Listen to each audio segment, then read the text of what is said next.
लेकिन ये कि मैं देख रहा हूँ कि अब एक नई रिवायत शुरू हो रही है कि लोग बच्चों को अपनी मादरी ज़ुबान नहीं सिखा रहे हैं या उनसे मादरी ज़ुबान में, घरेलू ज़ुबान में बात नहीं कर रहे हैं। इसलिए जो मऊ की मऊवाली ज़ुबान है, उस ज़ुबान को मैं मऊ के लोगों से गुजारिश करता हूँ कि उसको छोड़ें मत, उसको भूलें मत। ये हमारी विरासत है, ये हमारी तहज़ीब है, ये हमारी पहचान।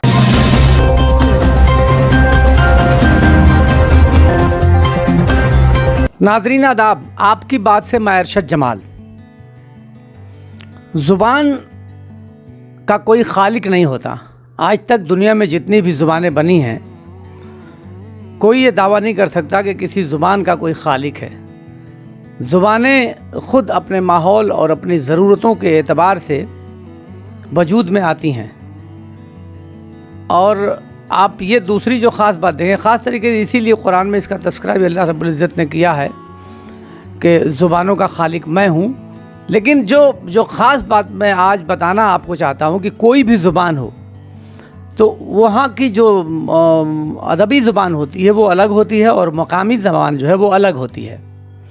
जैसे मैं मऊ शहर का रहने वाला हूँ तो मैं ये उर्दू में आपसे बात कर रहा हूँ, मगर यहाँ की एक मकामी ज़बान है, मादरी लैंग्वेज उसको कह लें या मादरी ज़ुबान कह लें या घरेलू ज़ुबान उसको कह सकते हैं। इसी तरह से यहाँ से थोड़ी दूर पे आप अगर कोपागंज में जाएंगे तो वहाँ थोड़ा लबो लहजा आपको फ़र्क मिलेगा। बनारस आप जाएंगे तो वहाँ थोड़ा लबो लहजा आपको फ़र्क मिलेगा।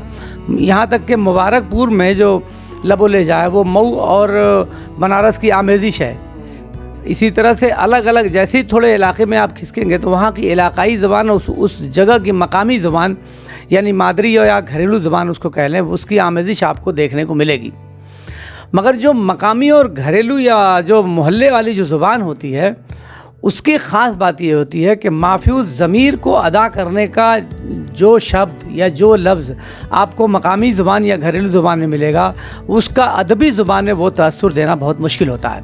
अक्सर हम देखते हैं, जैसे मैं मऊ में रहने वाला हूँ तो आज मऊ के कुछ अल्फाज जो यहाँ ख़ुसूसी तौर से मऊ में ही इस्तेमाल होते हैं वो आपके सामने रखूँगा और देखिएगा कि वो तअस्सुर आप उर्दू के अदबी ज़ुबान में या अंग्रेज़ी जानने वाले अंग्रेज़ी में उन शब्दों के ज़रिए अपने माफ़ूज़ ज़मीर और अपने मौक़िफ़ को उतनी खूबसूरती से अदा नहीं कर सकते जितना कि आप अपनी मकामी ज़ुबान को में अदा कर सकते हैं। जैसे गट्स, अंग्रेज़ी का एक शब्द आता है, एक लफ्ज़ आता है गट्स। कहते हैं कि इसमें बड़ा गट्स है, बड़े हौसले वाला है, बड़ी हिम्मत वाला, ये कह सकते हैं। लेकिन ये कि हमारे वहाँ मऊ की ज़ुबान में उसको बोलना और कहेंगे बड़ा होके मैं चावन है, बड़ा होके मैं चावन है। तो अब ये वो बड़ी खूबसूरती से छोटे एक लफ्ज़ में आ गया। जैसे मान लीजिए खाना बनाते अगर आप हैं तो खाना बनाने से पहले जिस बर्तन में आपको खाना बनाना होता है यानी तेल डालना होता है, तो उसमें थोड़ा उसको पहले आग पे रखते हैं, उस बर्तन को सुखाते हैं, तो उसको हमारे वहाँ बोलते हैं सोनाहना, सोनाहना, इस तरह से लफ्ज़ बोला जाता है। जैसे मान लीजिए कि कहीं आप जा रहे हो तो कहीं आपका कपड़ा अगर फंस गया और थोड़ा वो फट गया, तो अगर मैं उर्दू में इसको कहना चाहूँ तो बड़ा मुश्किल होता है। लेकिन अगर मुझे अपनी ज़ुबान में कहना हो और मेरे कपड़े को किसी ने देखा कि यार ये कैसे कपड़ा आपका फटा हुआ है, तो मैं ये कह दूँगा कि होरा से आवत रहा हूँ, खरकुच्ची लग गई। खरकुच्ची का लफ्ज़ जो आता है, तो अब खरकुच्ची कहने से ही लगता है कि कहीं फंस के कपड़ा आपका फटा हो। ऐसे ना फटा हो, कहीं फंस गया हो किसी चीज़ में और अचानक वो फट गया हो। जैसे उलझ जाना, जैसे मान लीजिए धागा आप रखे हुए हैं तो वो अगर आपस में एक दूसरे में उलझ गया तो उसको क्या कहेंगे? उसको आप अगर समझाना चाहें तो ये नहीं कहेंगे कि भाई धागा आपस में उलझ गया है, उसी को ठीक कर रहा हूँ। लेकिन एक हमारी ज़ुबान में कहते हैं अजुराना, कि अजुरा गवा। अब अजुराना यहाँ दो शब्दों में इस्तेमाल होता है। एक तो अजुरा गवा धागा या डोरा रहा, वो अजुरा गवा, या फिर ये कहते हैं कि एक दूसरे में उलझने को भी कहते हैं कि अगर किसी को कहेंगे कि यार ये बहुत लड़ाकू है, जैसे नहीं तैसे हरदम अजुरा जाता। जैसे किसी के बारे में कहना हो कि ये बड़ा शातिर है, तो हमारे वहाँ एक लफ्ज़ इस्तेमाल होता है कि बड़ा काइयाँ है। अब काइयाँ कहते ही लगेगा कि कोई शातिर, बहुत ये आदमी की बात हो रही है। जैसे किसी चीज़ में अगर कोई सामान रखा हुआ कहीं अंधेरा है, तो वहाँ आप अगर किसी चीज़ को अंधेरे में ही पकड़ के बताना है तो आप क्या कहते हैं? तो हमारी ज़ुबान में अगर बोलना होगा तो कहते हैं भाई टोकर उसको बताओगे क्या है, तो अंधेरे में भी बता देंगे टोकर की किसका हाथ है या उसमें क्या सामान है, क्या कहाँ लेमू है, कहाँ मिर्चा है। तो अगर उसको अंधेरे में बताना हो तो हम लोग उसको कहते हैं टोकर के बताओ। चकचोनी सूझना एक शब्द आता है। जैसे मान लो अचानक उजाले से आप अंधेरे में आ गए या अचानक अंधेरे में बैठे हुए हैं तो आप अचानक बाहर धूप में चले गए तो कभी कभी चीज़ें दिखाई नहीं देती हैं, या कई चीज़ दिखाई देने लगती हैं, या धुंधली दिखाई देने लगती हैं। तो उसको हमारी ज़बान में क्या बोलते हैं, मऊ वाले में, कि अचानक उजेरवा में आए तो चकचोली सुझा गई। जब कोई बड़ी खुशी होती है या जब कोई बहुत बनता है तो कोई बात पूछने पे वो बताता नहीं है, तो या उसके अंदाज़े बयान से या उठने बैठने के अंदाज से जब बहुत खुशी का इजहार होता है मगर वो कहता भी नहीं है, तो उसको हमारे मऊ वाले कहेंगे बड़ा धधाथा बतौता नहीं, धधाथा। जैसे शख्सियाना एक शब्द है, तो शख्सियाना का मतलब हुआ कि जहाँ सांस लेने में दिक्कत होती हो ऐसी जगह, या कहीं ऐसी दिक्कत हो रही हो कि आप सांस नहीं ले पा रहे हो, तो उसको जैसे शख्सियाना बोलते हैं हमारे वहाँ। लेकिन अब शख्सियाना जो बोलते हैं तो वो लगता है कि कोई आदमी पानी में के अंदर वो है, सांस लेने में उसको दुश्वारी हो रही है, तो अचानक वो शख्सिया गया है। कहीं बहुत भीड़ हो तो उसको हम लोगों की मादरी ज़ुबान में कहते हैं भाई कितना अजुन अड़सा है। तो अब अड़सा जब शब्द कह दिया आपने तो अब ऐसा लगेगा कि अब वहाँ मज़ीद और कोई गुंजाइश नहीं है।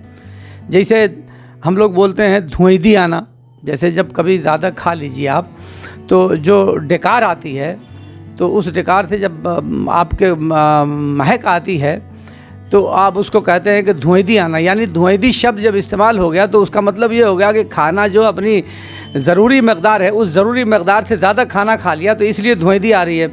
जैसे हमारे में बोलते हैं धवाठी, जैसे किसी काम में बहुत अगर मेहनत है, लगातार घंटों काम किए, तो मैं काम करके बड़ा थक गया हूँ, तो वहाँ कहते हैं मैं बड़ी आज धवाठी रही, हमारे तो एकदम आज मेरी शख्सिया गया काम करत करत।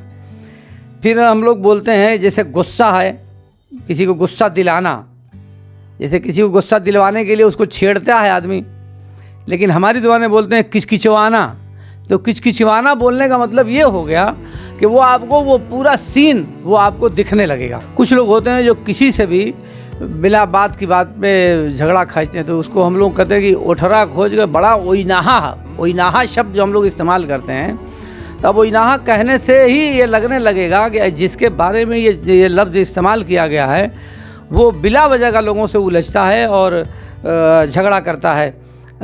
फिर या जैसे किसी काम में ठौरिक होना एक लफ्ज़ बोलते हैं, ठौरिक होना, तो बिल्कुल इत्मीनान हो जाना कि जो जिम्मेदारी थी उस जिम्मेदारी को जब मैंने निभा लिया, तो जैसे हम लोग बोलते हैं उसको कुल काम करके मैं एकदम ठौरिक हो गया हूँ। तो अब ये लफ्ज़ जो इस तरह के इस्तेमाल हो रहे हैं, तल्ले ऊपर करना एक लफ्ज़ हम लोग बोलते हैं। अब मैंने कह दिया कि एकदम हरदम तल्ले ऊपर भवा रहा था, तो अब तल्ले ऊपर जब मैंने कहा तो इसमें एक सीन आपके सामने फ़ौरन आ जाएगा। उस सीन को आप उर्दू अदब में या हिंदी में या अंग्रेज़ी में अगर आप अदा करना चाहें तो वो नहीं कर सकते। तल्ले ऊपर कहते ही ऐसा लगता है कि कोई आदमी है जो बिल्कुल उत्ता चाल हुआ है, दौड़ भाग रहा है, फट से नीचे फट से ऊपर, आगे पीछे, यानी बेचैन जब कोई होता है तो उसको कहते हैं कि बिल्कुल तल्ले ऊपर हो जाना, या कहते हैं कि भूबुर जोतना। किसी चीज़ की अति जब हो जाती है तो कहते हैं हम लोग के का तो हरदम भूबुर जोते हरे तो मनबे कि नहीं मनबे। तो इस तरह के जो अल्फाज हैं, जैसे फिर समूहाना एक लफ्ज़ आता है कि आदमी जब काम करते करते थक गया या दौड़ रहा है या कुछ कर रहा है तो वो रुक के जो सांस लेता है उसको कहते हैं समूहाना।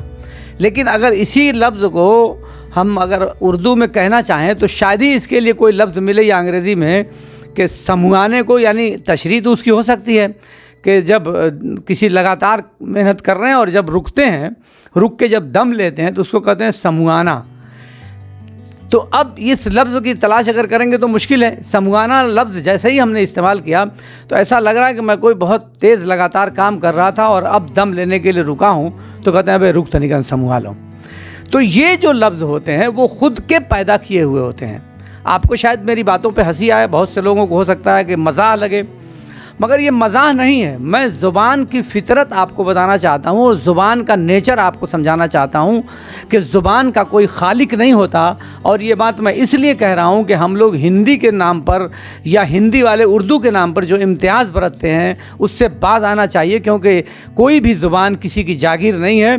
सभी ज़ुबानें अल्लाह रब्बुल इज़्ज़त ने बनाई है, ऊपर वाले ने बनाई है, इसलिए सभी ज़ुबानों का एहतराम करना चाहिए और जितनी ज़्यादा से ज़्यादा ज़ुबानें हों सीखनी चाहिए।